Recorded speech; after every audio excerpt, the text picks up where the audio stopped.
Deus. Amém. E de nosso Senhor e Salvador Jesus Cristo. Aleluia. Na semana passada, nós iniciamos um assunto muito importante, não é? Falando sobre casamentos mistos, ou sobre casamentos de duas genealogias opostas. E o que esse casamento trouxe para o mundo naquele período.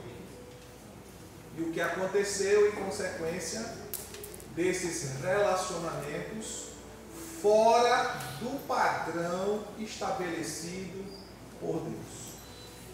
E hoje nós vamos dar sequência a este assunto. Quem lembra qual foi o tema? Quem lembra? Não se torne vítima dos seus olhos, não é? E hoje nós vamos dar sequência a esse assunto. Evidentemente que hoje a gente não termina, né? Porque são 13 pontos. 13 pontos que a gente vai abordar. Hoje a gente não termina. A gente vai terminar no quarto e quinto domingo do mês de março, é que a gente vai terminar sobre esse assunto de relacionamento, família, casamento e etc. Então, você que trouxe sua Bíblia, mas tem uma certa dificuldade de manusear, não procure, preste atenção. Depois você vai poder assistir no canal tudo que foi falado, foi pregado, foi dito e ensinado aqui, conferir texto a texto. O importante é você conferir tudo que está escrito, para que a sua fé seja fundamentada na palavra de Deus, porque a fé vem pelo ouvir e ouvir a palavra de Deus, não é? Então a gente vai começar lendo Provérbios 19 e 22.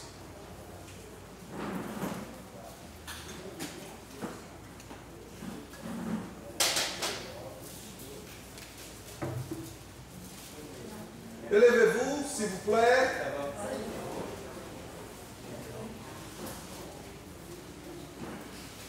Que nos diz assim: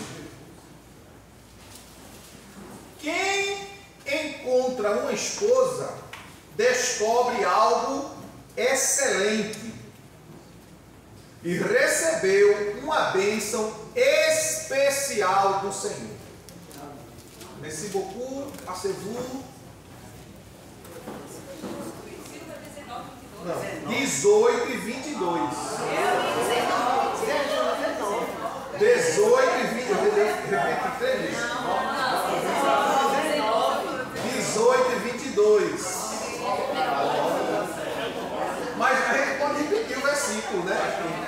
Eu vou repetir aqui para todos ouvirem. Quem encontra uma esposa descobre algo excelente e recebeu uma bênção especial do Senhor. Amém?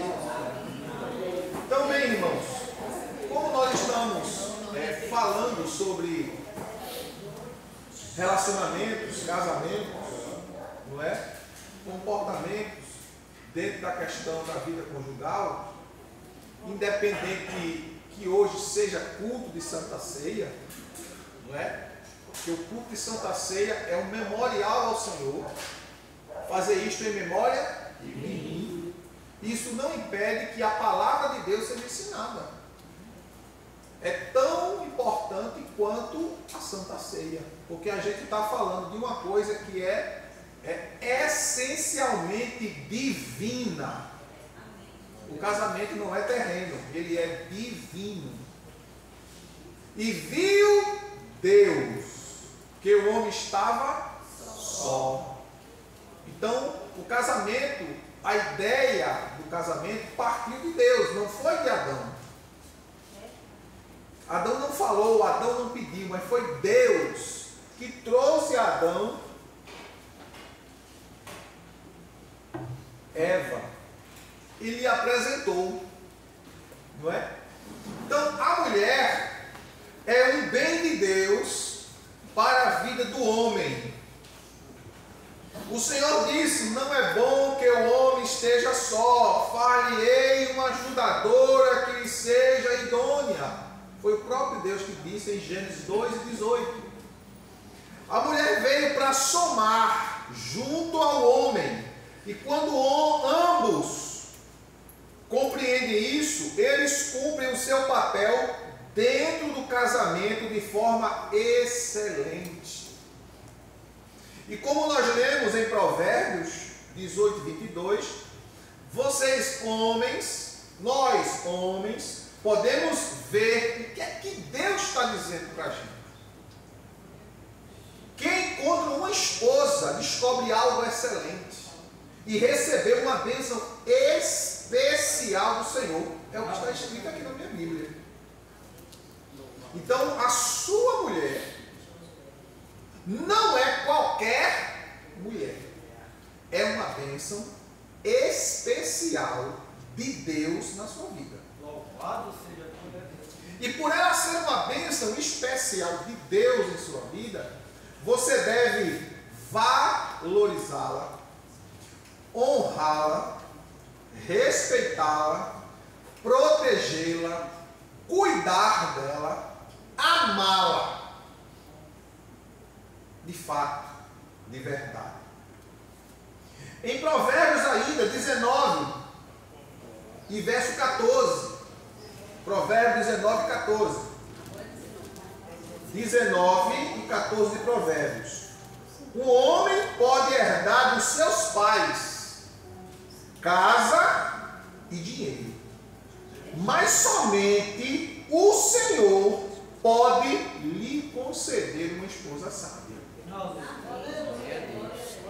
Observe que somente Deus pode lhe conceder uma esposa sábia. É tanto que quando Deus criou Eva, Deus foi bem taxativo quando disse: far-lhe-ei uma ajudadora, idônea, madura, que saiba aconselhar, orientar, porque não é pecado o homem ouvir o conselho, a orientação da sua esposa, não.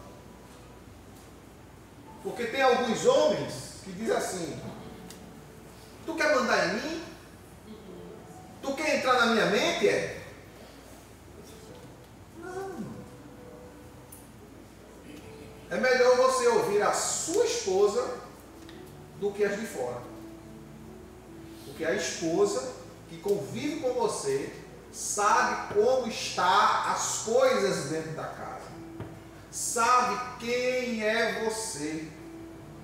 Sabe como você age e reage a determinadas coisas. Por isso que quando Deus fez a mulher, Ele não fez qualquer mulher, Ele fez uma mulher especial. Uma mulher idônea, madura.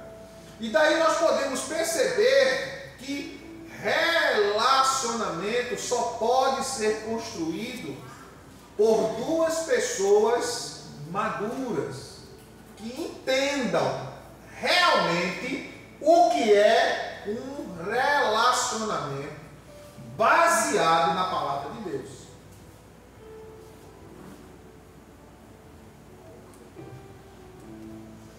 A Bíblia diz, como nós acabamos de ler, que a gente pode herdar bens dos nossos pais. Mas uma mulher sábia, uma mulher prudente, uma mulher de Deus, somente Deus pode trazer ela até nós. É o que diz Provérbios 31 e 30. Provérbios 31 e 30.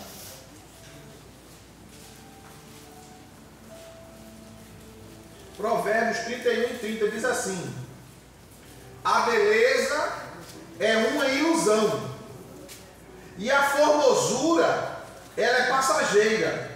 Contudo, a mulher que teme ao Senhor, essa será honrada. Observe que Deus está dizendo aqui que a beleza é uma ilusão, a formosura ela passa, mas a mulher que teme ao Senhor, ela é honrada. Aí deixa eu abrir aqui um parênteses, porque às vezes as pessoas não entendem. A Bíblia não condena, irmãos, a beleza, a boa aparência, Mas não adianta ter uma boa aparência e essa mulher não ser uma mulher honrada pelo Senhor. É como a gente leu, não é? Que como anéis de ouro no focinho de um porco, assim é a mulher bonita que anda de forma indiscreta, que se comporta de forma indiscreta. O que é uma pessoa que se comporta de forma indiscreta?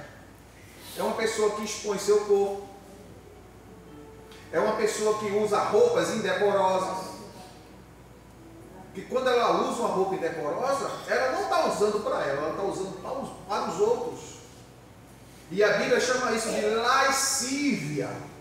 Quando você vai provocar alguém e não vai satisfazer o desejo de alguém, é lascívia. Chama-se, Paulo diz isso na primeira carta aos Coríntios, no capítulo 7, ele chama isso de defraudar. O que é defraudar? Enganar.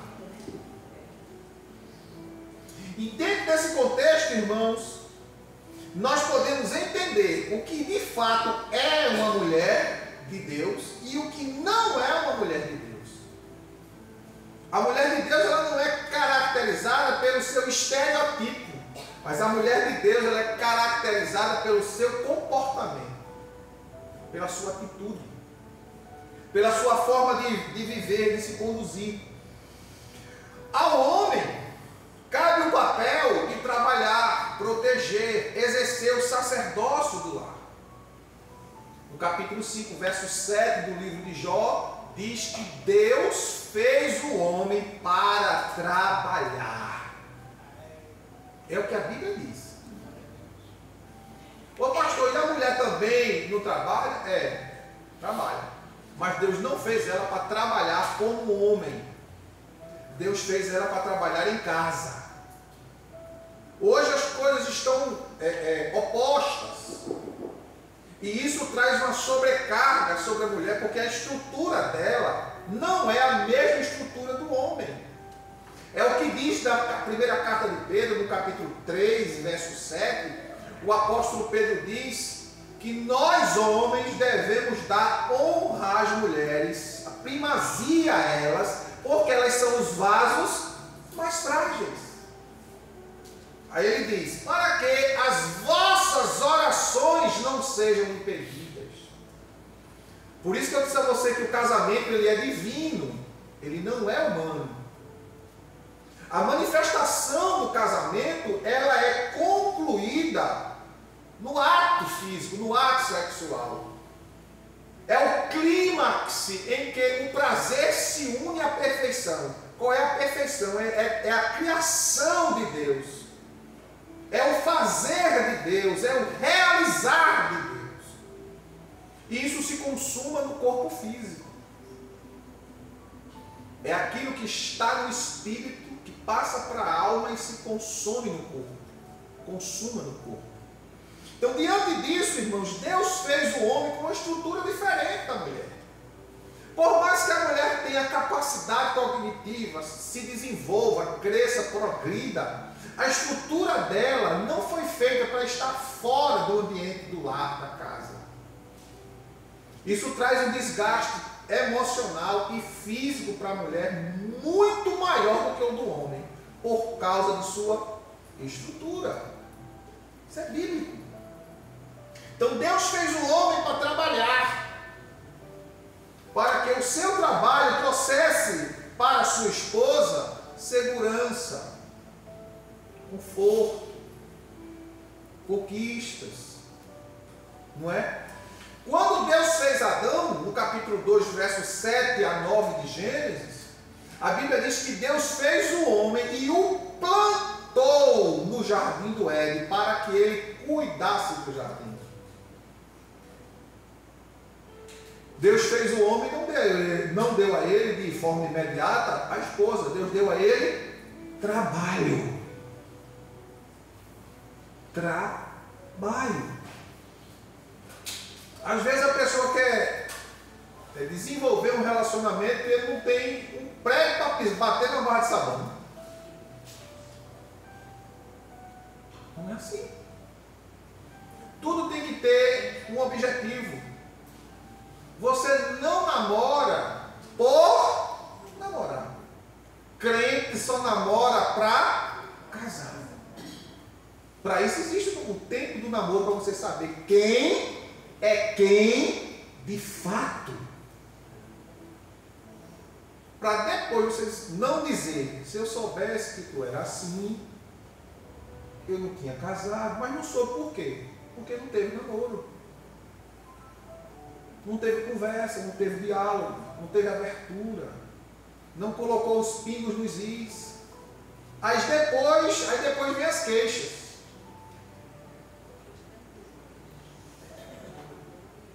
Depois quer consertar. Não, pastor, eu pensei que ela ia mudar, que ele ia mudar. Muda não, meu filho. Quem muda as pessoas é Deus.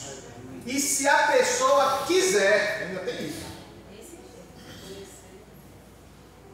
Porque tem pessoas que não reconhecem seus pecados.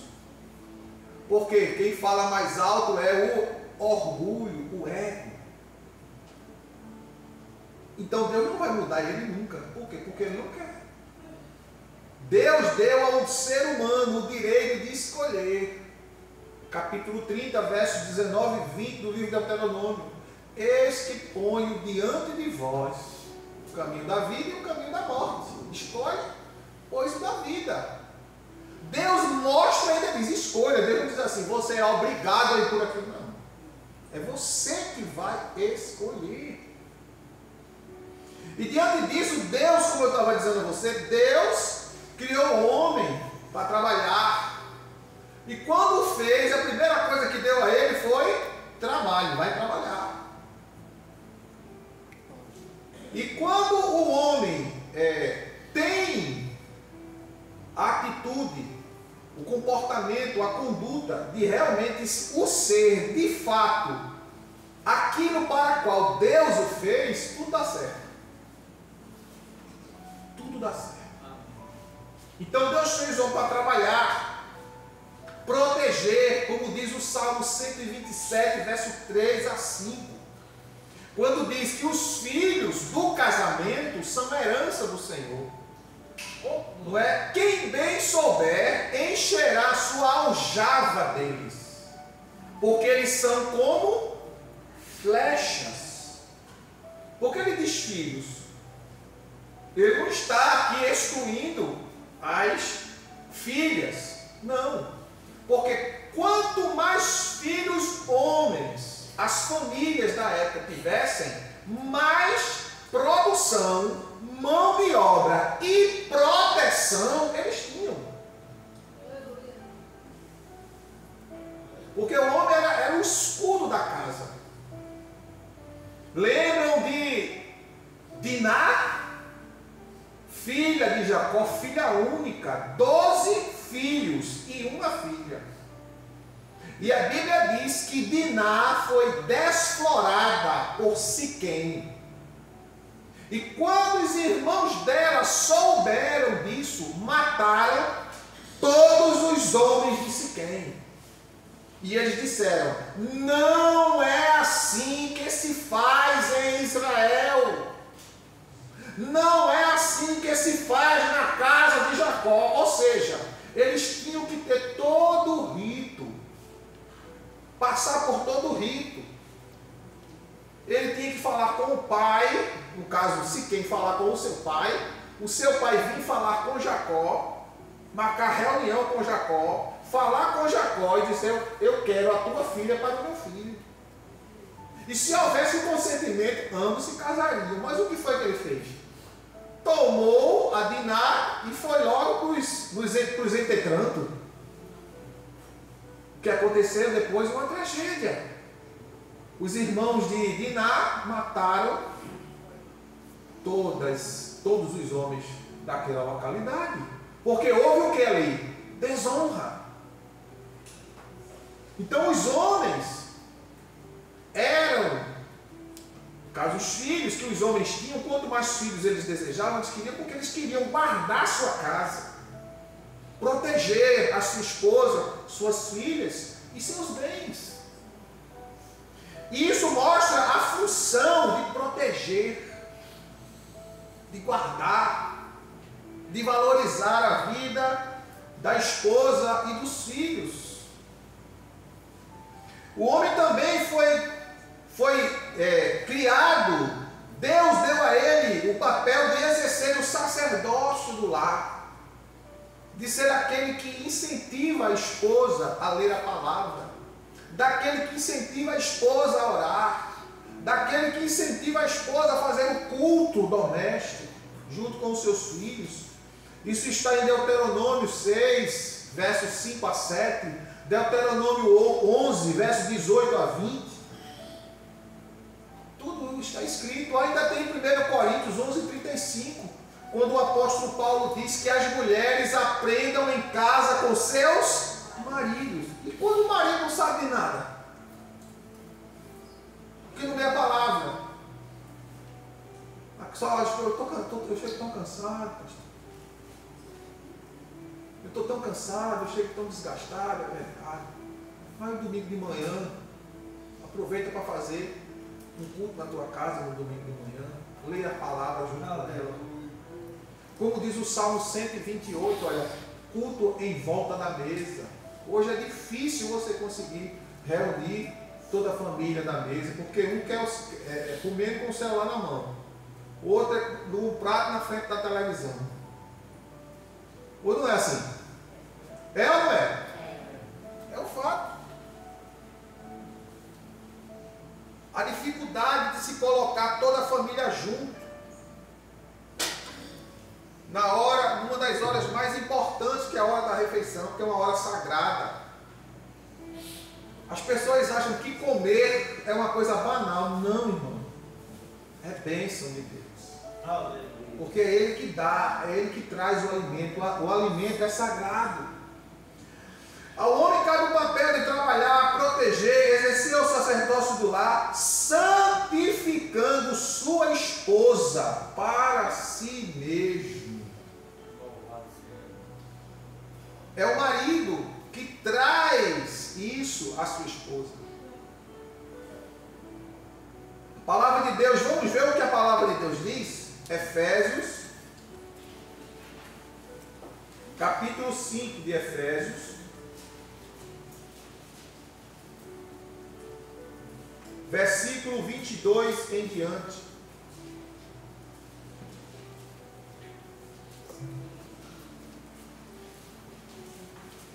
Esposas, cada um de vós respeitai ao vosso marido, porquanto sois submissas ao Senhor.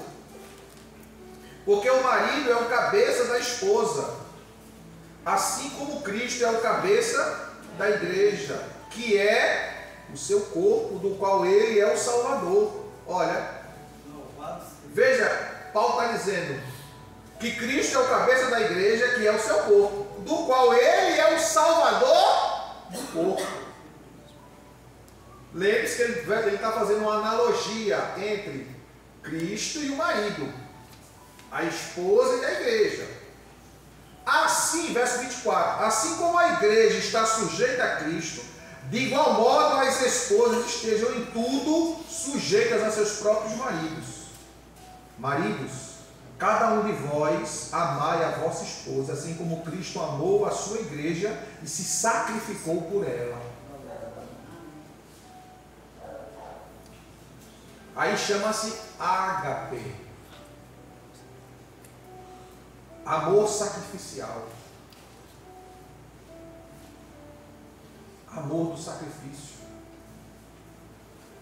de aguentar os momentos difíceis que as mulheres passam, principalmente quando vão chegando à idade, que tem a questão da menopausa, que a mulher fica um xarope de alho de mato. Tanto faz estar bem, alegre, satisfeito, daqui a pouco dá uma agonia, dá um desespero, dá uma suadeira, dá uma agonia no juízo, dá dor de cabeça, dá um desânimo, dá moleza no corpo, quer desmaiar, quer morrer, daqui a pouco quer viver de novo, e você não sabe o que fazer. É sério.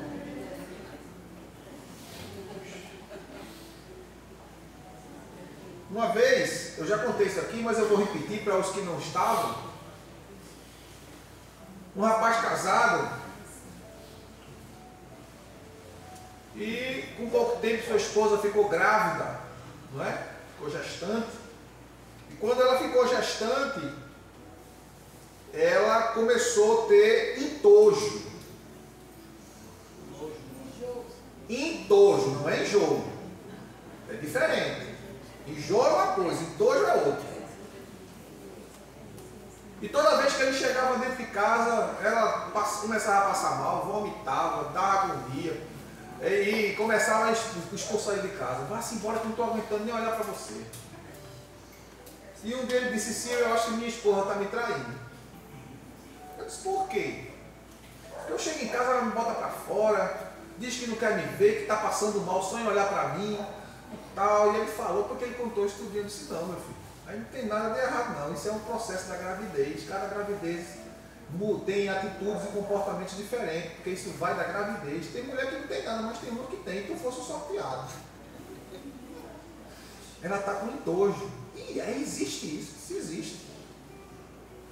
Quando toda a gravidez terminar, que o seu filho nascer, vai acabar tudo isso.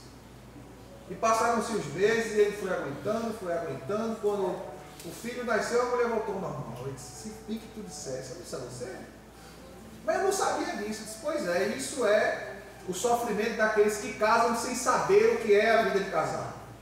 Casa só porque acha bonitinho. Então, irmãos, quando o apóstolo Paulo está dizendo aqui, vós maridos, amai vossas esposas como Cristo amou a igreja e sacrificou-se por ela. Por que Deus manda o homem se sacrificar mais pela mulher? Porque Deus fez o homem já com estrutura para isso, para aguentar mais, aguentar pressão, enquanto que ela não, ela adoece com mais facilidade do que você, quando pressionada psicológica e emocionalmente. Verso 26 do capítulo 5.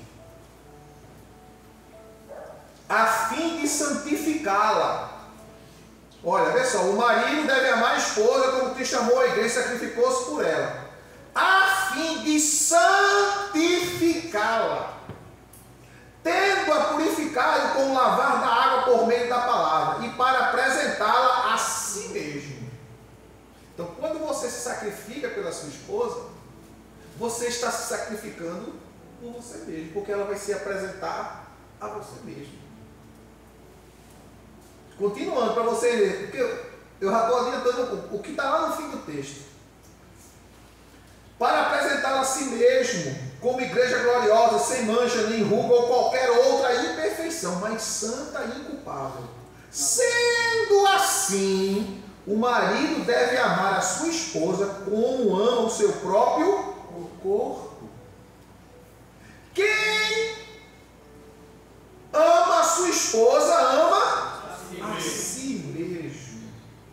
Pois ninguém jamais odiou o seu próprio corpo.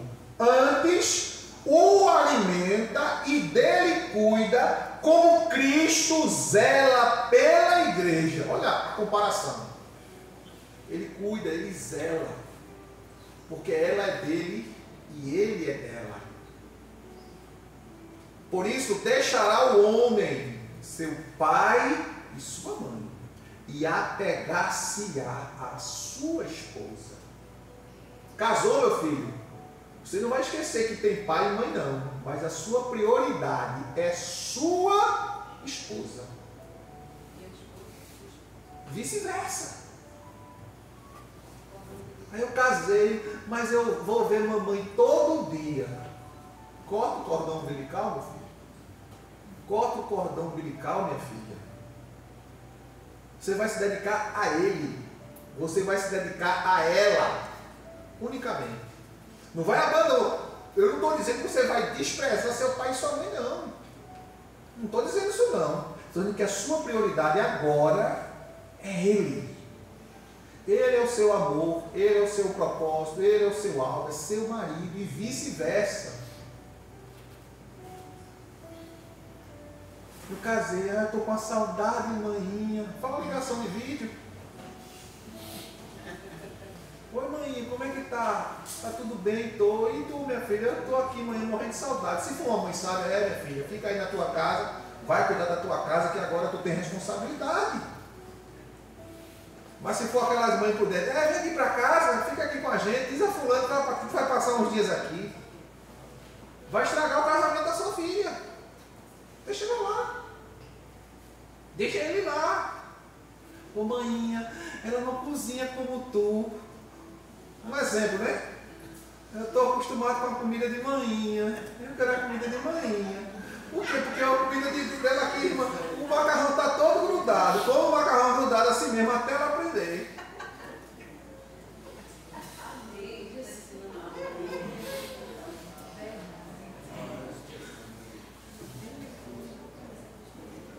O tempo do namoro foi para isso, foi para se preparar. Tu perguntar se ela sabia cozinhar? Eu nem perguntei. Pois é, e agora vai reclamar o quê? Tem o que reclamar. Não tem o que reclamar.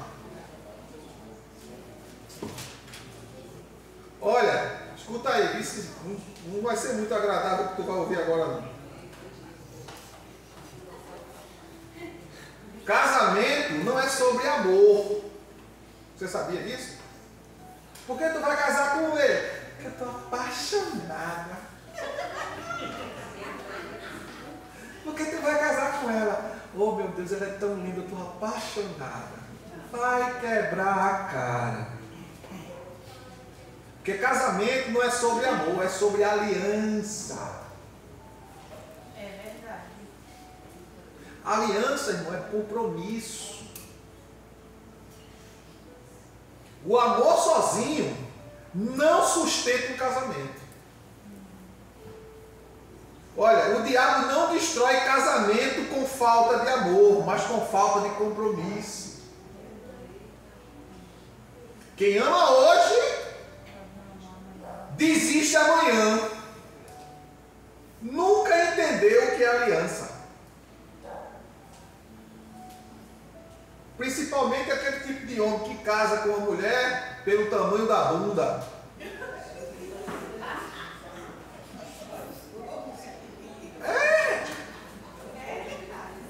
Pelo tamanho dos seios, pela cintura fina, pelos cabelos. Ah, eu acho mulher linda de cabelo longo.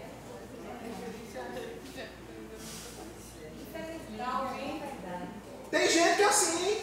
Aí quando casa depois, que tudo aquilo que está em cima desmorona, acabou o amor. Porque um dia tudo que está em cima, irmão, vai ficar pera. Pela barriga, pelas pernas. Não tem como não. Então casamento não é sobre amor, é sobre aliança. Está acima. O nosso tipo de amor aqui neste mundo requer isso. Por isso que Paulo faz a analogia, uma comparação para vocês terem uma noção do que é o amor. Porque não tem como se comparar o amor de Deus pela igreja como de um homem para uma mulher. Não tem comparação. Mas Paulo faz essa analogia para a gente ter uma noção do entendimento. O amor de Cristo pela igreja não muda. Mas o amor de Cristo pela igreja tem uma aliança. A aliança do sangue derramado na cruz do Calvário. Casamento não é um contrato, é uma aliança perante Deus, porque contrato se quebra. Paga-se a multa e quebra-se o contrato, mas a aliança não se quebra. A aliança quebrada é maldição obtida.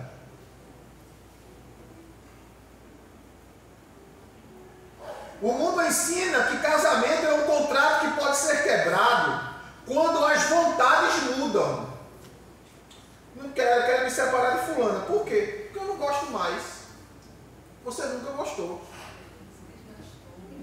E hoje Nunca. tem o test drive, né? É.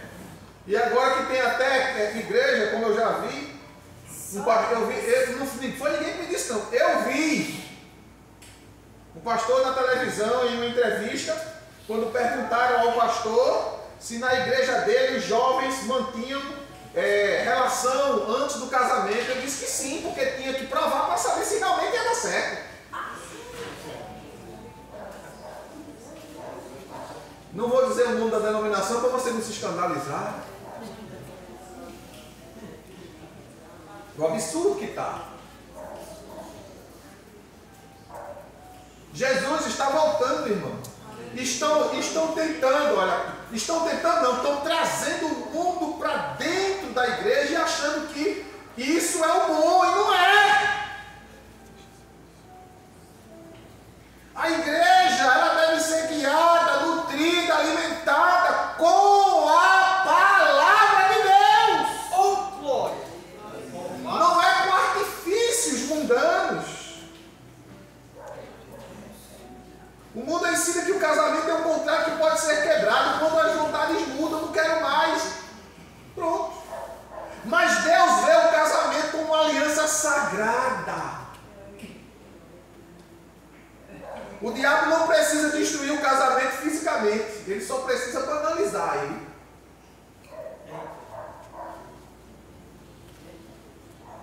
Tu é casado? Senhor, não, eu moro com alguém. Mas não é nada sério. Já está morando, mas não é nada sério.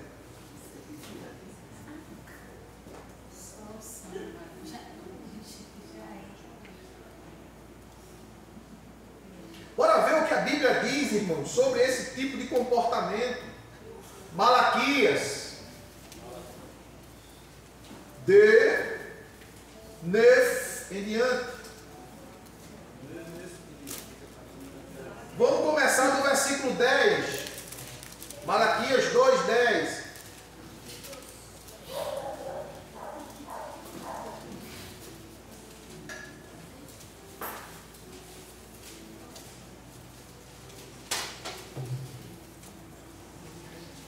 Malaquias 2:10 em diante. Ora, não temos todos o mesmo Pai? Não fomos todos criados pelo mesmo Deus? Por que será então que quebramos a aliança dos nossos antepassados, praticando infidelidades uns contra os outros? Veja que aí, olha, quebramos a aliança. Verso 11. Sim, Judá tem sido infiel. Uma atitude repugnante foi cometida em Israel e em Jerusalém. Judá desonrou o templo que Yahvé, o Senhor, ama. Homens casaram-se com mulheres que cultuam deuses estrangeiros. Sendo assim, Yahvé eliminará das tendas de Jacó todo homem que agir deste modo, seja quem for, ainda que esteja trazendo ofertas ao Senhor dos Exércitos. Mas não é só isto. Além de tudo, ainda cobres o altar do Eterno de lágrimas, prantos e gemidos, reclamando que ele já não dá mais atenção às vossas ofertas, tampouco aceita com prazer. Mesmo assim, insistes em questionar. Por quê? Ora, por que Yahvé? Porque Yahvé tem sido testemunha entre ti e a esposa que tens desde a juventude, para com a qual foste infiel, não cumprindo a tua promessa de lealdade, embora ela fosse tua companheira e a mulher da tua aliança matrimonial. Olha, foi a mulher da aliança matrimonial. Não está dizendo do amor, não, da aliança.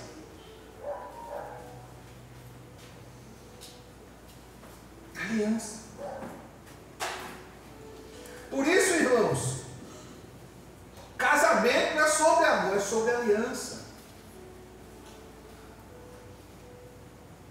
Você escolheu? Analise direitinho. Para depois você não estar pensando que casou com um príncipe e descobriu que era um sapo. E vice-versa.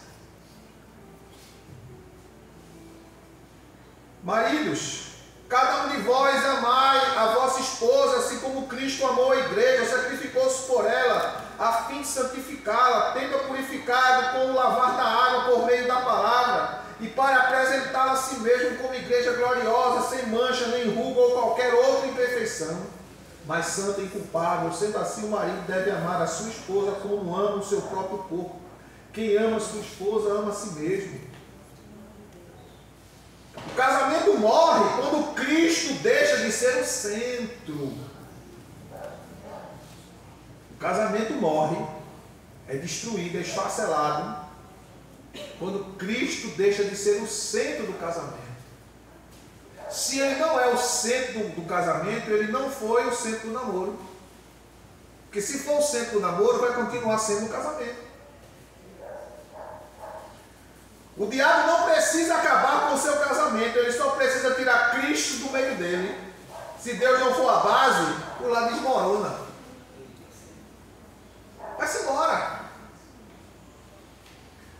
A não ser que o Eterno edifique a casa, trabalham em vão os que desejam construí-la.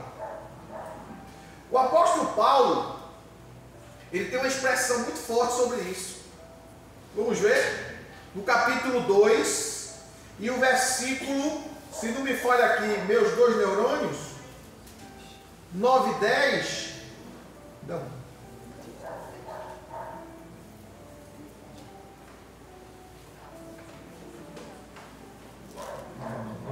Não vai dizer 9 e 10 não.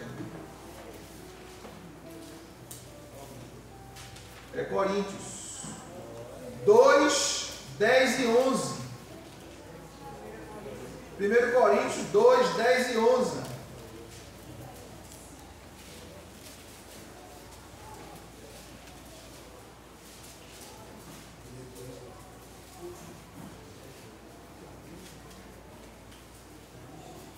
Aliás, 3, 10 e 11. 1 Coríntios 3, 10 e 11. Veja só. Segundo a graça de Deus que me foi dada, eu, como prudente construtor, lancei o alicerce, e outro está edificando sobre ele. Preste atenção. Entretanto, reflita muito bem cada um como constrói. Porque ninguém pode colocar outro fundamento além do que já está posto, o qual é Jesus Cristo. É o fundamento. Paulo está falando isso aqui para a igreja de Coríntios, dizendo que ele lançou o fundamento da igreja, que o fundamento da igreja é Cristo. E ele está dizendo o seguinte: agora vejam vocês, como é que vocês edificam a sua vida em cima deste fundamento. A diversidade de denominações que criam vários tipos de doutrina e não tem como fundamento Cristo. Assim é o casamento. O casamento ele só tem um fundamento, como eu estou dizendo aqui, olha. O diabo não precisa acabar com o seu casamento, ele só precisa tirar Cristo do meio dele. Porque se ele não for a base, a casa, o lar desmorona. Ele é o alicerce e ele é aquele que faz o teu casamento ser edificado, crescer. Salmo 127, verso 1. Se o Senhor não edificar, se o Senhor não edificar a casa, em vão trabalham os edificadores. Ele é o alicerce e é ele que ajuda o casamento a crescer. Mas isso só pode acontecer, irmãos, quando o casal coloca no fundamento da sua relação os princípios de Deus. Colocou. Agora, para que esse relacionamento cresça, eu vou continuar com os princípios de Deus. Aí ele vai crescer. Ele vai se desenvolver, alicerçado na palavra e crescendo na palavra, nada o poderá destruir. Mas se ele não honrar os princípios, a base, vai cair, vai desmoronar. Porque não é, irmãos, não é sobre nós, é sobre ele. Aleluia. É sobre ele ser.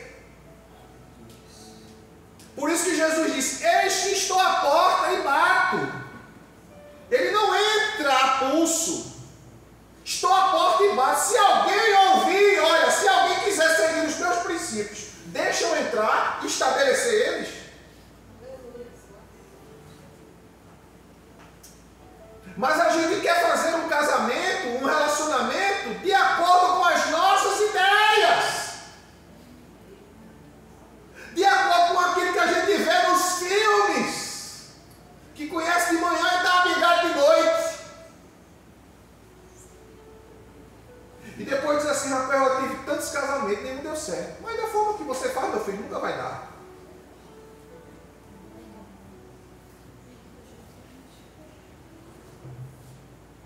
Porque quando a gente fala em casamento, não é sobre você, é sobre quem você é em Deus. Você não é qualquer um. Você não é qualquer uma. Você é uma filha, você é um filho de Deus. E Deus tem para você a mulher prudente e virtuosa. Deus tem para você um marido bom e honroso. Não é de qualquer maneira, irmãos. Porque o teu lar é uma extensão do reino de Deus. Aleluia. Os teus filhos vão ser herdeiros da glória de Deus, que vai ser transmitida por você, mãe, por você, pai. Mas se você casa, faz um casamento sem princípios, tu vai achar lindo teu filho chamando pornofonia. Vai achar lindo tua filha botar umas roupas curtinhas e dizer ainda é criança. Mas menina que vive vestindo roupa curta quando criança, quando adulta, não vai querer botar uma roupa decente não. Acostumou. E vai dizer é o calor. Não é? Então a gente precisa entender, irmão, que princípios, olha, princípios não se negocia.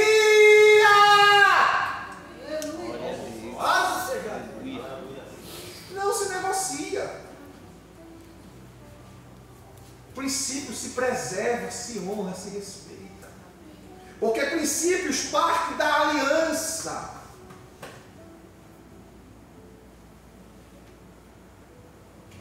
Casamento não é sobre sentimentos que vão e vêm, mas sobre fidelidades ao compromisso feito diante de Deus. Se Cristo não for a base do casamento, se torna apenas um contrato humano pronto para ser quebrado.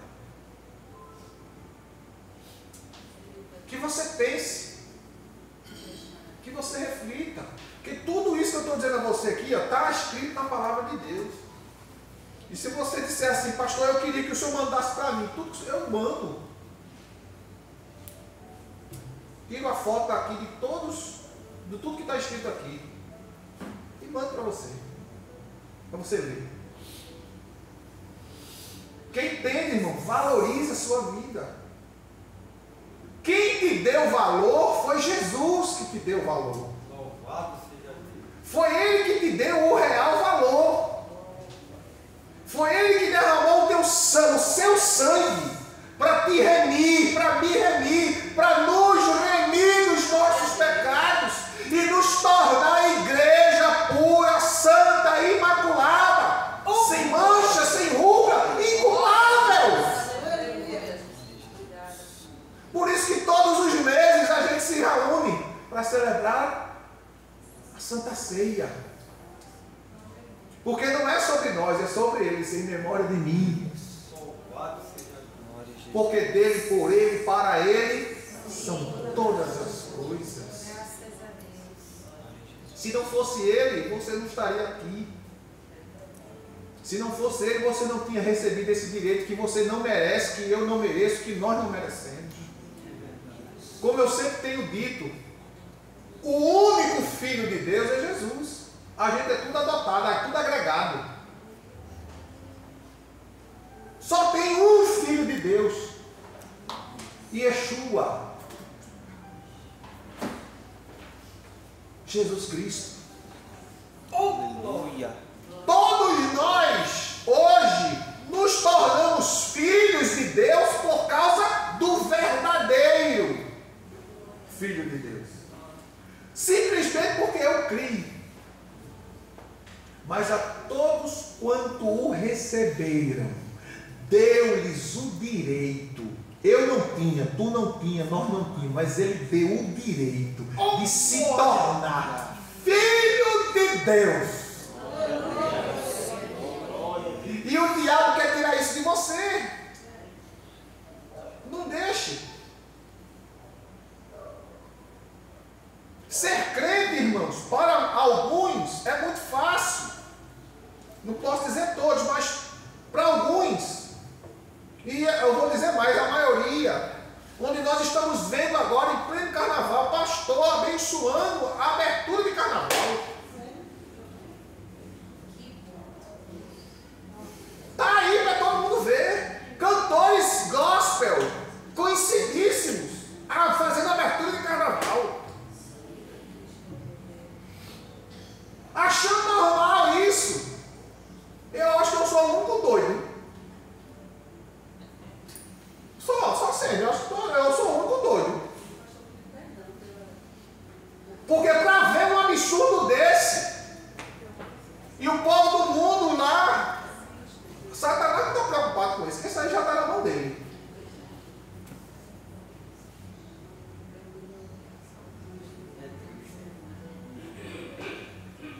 Como é que eu, crente, olha, usa assim, esse artifício, eu vou no carnaval porque eu vou evangelizar no carnaval. Eu vou evangelizar o quê, rapaz? Não tem uma igreja aqui, eu não quero citar o nome, não é? Por uma questão ética. Uma bandeirinha, bota no botão uma bandeirinha, né? Dizendo que está ali para evangelizar, e as irmãs tudo vestidas a caráter do carnaval. E você sabe como é a roupa de carnaval, né? E o pastor na frente puxando o bloco. Agradecemos ao pastor que nos incentivou a estar aqui. Olha aí, que derrota!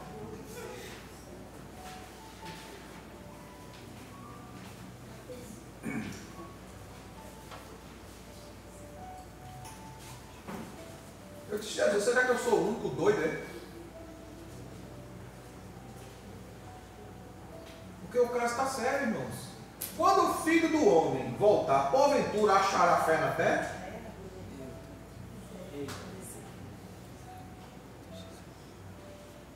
Carnaval é a maior festa popular do mundo. É onde se manifesta a burrice do ser humano. E onde demonstra o quanto idiota ele é. Que não consegue enxergar o óbvio. A gente celebra a vida. A gente celebra a alegria. Quando um irmão faz aniversário, a gente se alegra com ele. Isso é motivo de ter alegria. Deus lhe concedeu mais um ano de vida. Glória a Deus. Não é? Quando alguém contrai núpcias, casamento, isso aí é que é alegria mesmo. Se alegra pela vida do outro. O nascimento de uma criança. Para você celebrar uma coisa em que há morte, destruição. Ainda gastando seu dinheiro, né?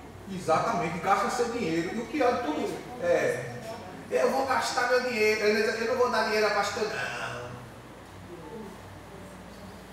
Como se dá dízimo e oferta, ele fosse dar isso para o pastor.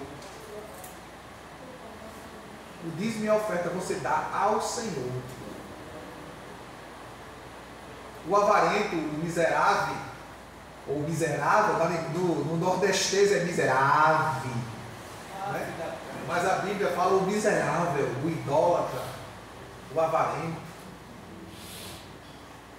Ele gasta todo o dinheiro lá fora, mas não quer dar R$1 para Jesus. Que nós pensemos, reflitamos em tudo. E se você não entendeu tudo que foi dito, depois você vai assistir lá no YouTube. Não esqueça de dar seu like e fazer seu comentário. Nem que seja um comentário negativo que você achou. Não tem problema nenhum não. Quando a gente está exposto, a gente está exposto para ser criticado ou não. E eu não estou preocupado com crítica. Pregador, mensageiro, ele não é animador de auditório. Púlpito não é lugar de pavão. Púlpito é lugar de mensageiro de Deus para a vida da igreja. Amém? Amém. Que Deus em Cristo Jesus nos abençoe. Que nesta noite você seja despertado pela poderosa palavra de Deus. Que saia daqui diferente de como você chegou. Amém? Amém? Amém.